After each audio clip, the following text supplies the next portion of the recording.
Hey guys, Leash here today, and we're back with another video on Sonic Frontiers. And we have some interesting news, and yeah, that's pretty much it. Don't really know where I was gonna go with that, but oh well. Anyways, without any further ado, ladies and gentlemen, boys and girls, let's take a look at the news at hand.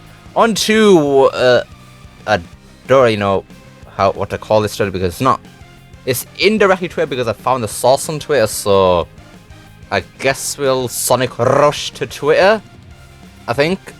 I don't know. Right, here we have the main source here. And this is an investment Q&A from the actual Sega Sammy, so like the higher-ups, like the higher-ups, not just at Sega, but like the big boys basically. This information is like Izuka's, oh, Sonic Forces will be a brand new experience. No, this is actual real stuff here. This information was supposed to be revealed to us, so it's not really like them Izuka trying to say like, oh yep, Sonic is doing very well, don't worry about it, nothing's going on at all. And then we have Sonic also, but it's failing behind the scenes, and yeah. Anyways, let's get straight into this. Right, so, Session 1, Growth Strategy for Consumer Business. This is the only session we really care about because the other two are just not based on Sonic and we don't care about that, so let's read this, what we have to say here. Looking at the video, Sonic Frontiers looks like an open world kind of concept. Is that correct? Also, if you have any target number of sales, can you please share? As for target number, because this is a completely new title for the first time in many years, yeah, because Forces came out in 2017, so yeah. Man, it's been too long. I hope Frontiers is good, man. It's been too long for this to suck. And we're planning for a global, multi-platform rollout. We would like to go beyond the first year sales number of Sonic Forces, which is the previous title. Now, this isn't just like throwing Sonic Forces under the bus, because Sonic Forces actually sold well. It's not that that game did terribly or anything like that. Financially, Forces actually did pretty well. So yeah, it looks like they're trying to go up and beyond, even more than Forces, which was already pretty decent. For lifetime sales, we look forward to further increase. We'd like for you to wait future announcement for the details. This is the title with no compromise in terms of quality, and that's taken on many new challenges. So yeah, they're definitely going all out for Sonic Frontiers. I don't think they've ever said this for any previous Sonic game, for Force for example, so I think this is some good, well, I don't want to say news, I guess it's news, some nice words they've said, I don't know. Originally, it was planned to be released on this year, the 30th anniversary of Sonic. By the way, this whole Q&A thing happened in December of last year, so when they say this year, they mean 2021. But we have postponed the release for a year in order to further brush up the quality, so that means that the game was planned to release last year, 2021, but they delayed it to 2022 to brush up the quality. Which is good, honestly, but does it confirm that, yep, Frontiers is going to be amazing? Because if you remember a game called Sonic Colors Ultimate, that game was also postponed a year to brush up the quality. Which we all know means that they have to actually finish the game, because there's no way it was finished at that point. It was unplayable at that point. So yeah, this doesn't exactly mean that, yep, they're taking the time with it. That means fantastic game. It just shows that they're taking the time to make Sonic Frontiers a very polished title, with all the edges smoothed out, like previous titles basically, because honestly, Sonic Team games are pretty polished overall.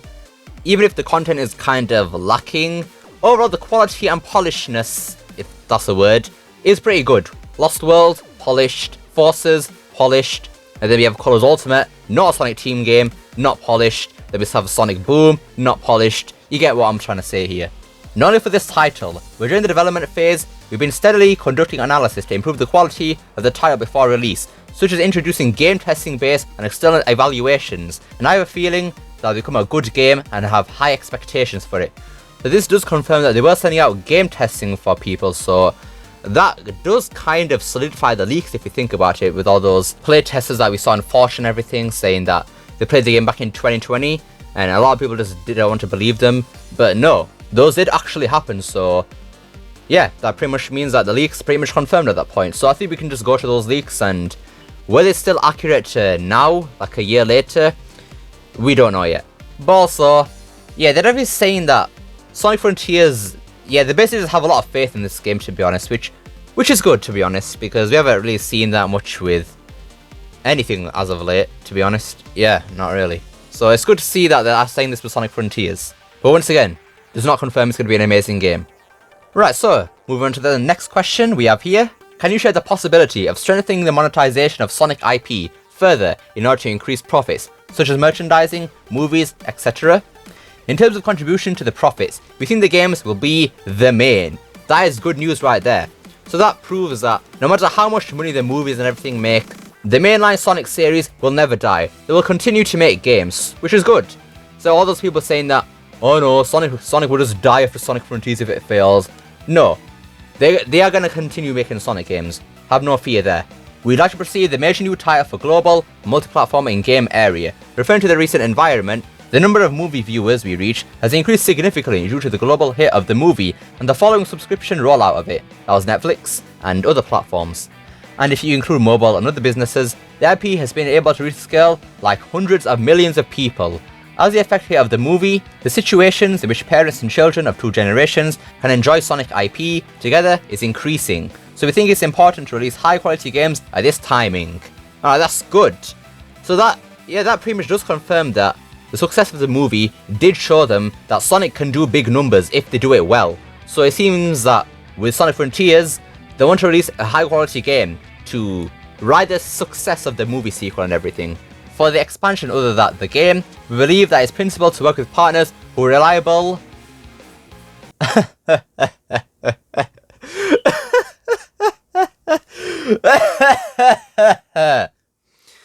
Sorry, I just had to get that one out. I don't know, that's kind of annoyed me a bit. And can provide high quality products and services. As for animation, we're working on with Netflix. We can roll this out with very low risk as the Sonic IP is strong. So basically what they're saying is, doesn't matter how good or bad Prime is, people will still watch it.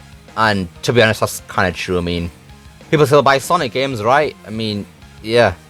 Towards the release of sequel movie. Alright, interesting choice of words there. Then again, this is just a translation, so it could be wrong. Which is scheduled to be released in April. We expect to increase a view of the previous movie by subscription, etc. and will boost revenue again. The licensing business, including merchandising, has already become a scale of tens of billions of yen on a retail sales price basis, and its rollout in EU, North America, is expanding considerably. So yes, the merch is making millions in like dollars and everything.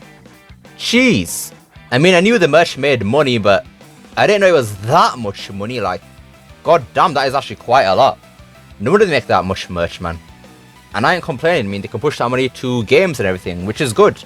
Strengthening the Sonic IP, you love to see it. On the other hand, we still have a lot of challenges in Asia market, including Japan, so we need to focus our efforts over the next year when we release the new game. So that shows to me that Sonic Frontier is going to be less catered towards the Western audience, more to the Japanese people, so maybe that could mean like a more serious story and everything, like showing us like what we had in the 2000s maybe? I don't know. It just seems like with the Meta era, terrible name by the way, quite childish era, they were more catering towards the Western audience with the jokes and everything, but it seems with Sonic Frontiers, they're going back to the way they were with the 2000s, which is pretty good, I can't lie. If it means a more serious story, count me in. I'm up for that, sure. Right, here we have the final question of this little thing that we actually care about, because the rest is about those things that are not Sonic related. Obviously, we don't care about that, so let's read the question. Can you share about your strategy for the repeat sales, especially how you think about the strategy to pilot the revenue continuously every year? It seems you can earn revenue from repeat sales following the year when you have numbers of new titles. However, there's an example of the other company which is combining pricing and regional strategies to build up profits. I'd like to hear your thought on such approach. As for consumer games, the culture of buying a packaged game on the day of release is no longer on the trend, and the penetration of digital sales has made it to a business that contributes to revenue for a long term. So what they're saying here is that buying physical games is kind of going downhill like in recent years. People have been going more digital, and I have to admit I'm guilty of that. Don't know why I'm making that sound like a bad thing. I mean, it's good, honestly. Saving plastic, that's good. It makes sense why people decide to buy more digital games now. Save the environment, people. That's what I like to see. Very good. And yeah, it seems like the saying here is that stuff that's like digital and everything, that gives them more revenue for a long term, which does worry me a bit, just a tad bit, because another thing that's digital is microtransactions, and yeah, they did it with Supersonic, well, tried it with Supersonic Enforcers, so maybe they could put them in Frontiers, or maybe it just might mean DLC and stuff like that, which, honestly, pay DLC if it's significant enough and it's not like Supersonic Enforcers where there's a core game mechanic and now we have to pay for it. I'm fine with that, honestly. I've missed DLCs, to be honest. Unleashed was definitely the last game with meaningful DLC. Those DLC stages were pretty good, I can't lie. Pretty fun to speed through, and yeah. If we could have more stuff like that, that'd be brilliant. Not microtransactions, please. Do not do that. In fact, the year after a new title is released, that title is counted as a repeat, especially if the new title is released at the end of the fiscal year. It will contribute to the increase in volume of repeat sales the following year. For the pricing strategy, we feel that we are at a point where we need to rethink. For example, for the new Sonic game, as we're focusing on quality and spending a certain amount of money on development, we think it's important to maintain the price by maintaining the value of the IP at high level, rather than simply lowering the price at early stage to increase the number of unit sales. Right, so this basically saying that Frontiers, they're looking to make it full price, not like Forces where it's $40 and stuff like that. No, they're going big this time, because Frontiers is a big budget game, so they want to actually make a big profit here, so they're going to bring the price back up to full, and then sell it at full price, $60. That seems like what Frontiers is going to be. And to be honest, with an open world game, that's to be expected, you know. I mean, if Nintendo can pull it off with Super Mario 3D All-Stars, I'm sure Sega can pull it off with Sonic Frontiers, right? And this news is only good, because it shows that Sega aren't going cheap with Sonic Frontiers, unlike Sonic Forces. They're going big with it in every single category, so I think we'd expect a full budget game. Nothing in Sonic Frontiers is going to feel cheap, it's all going to feel high budget, which is what we want. Other point is area rollout. With the advance of digital transformation, DX, Sonic Adventure DX, is that you? It became possible to reach areas such as South America, Africa, India, etc., where were previously beyond the reach of our marketing. We're constantly searching and examining how much opportunities each area has, and from the next fiscal year, we would like to increase our revenue base by steadily developing such areas. And that is it for all the information. Right then, to summarise this entire thing, so, 1. Sonic Frontiers was supposed to come out last year, but unfortunately, well, actually not unfortunately, fortunately was delayed to this year to fix things up a bit, brush things up, smoothen out all the edges, make sure it's polished as possible. Next thing is, the mainline Sonic series isn't going to die anytime soon. Sega are definitely still wanting to put out mainline Sonic games, which is good, it's what we like to see. And the final thing to take away from this is that Sonic Frontiers is going to be full price. Sega are cowering down on the price here to get more sales because it's a budget game. Sega are going all out with Sonic Frontiers, big budget and everything, so just expect to see that reflect in the game in terms of quality. Anyways, that just wraps it up for today's video. So, things are actually spicing up with Sonic Frontiers. Big budget, full price, looking pretty interesting, can't lie.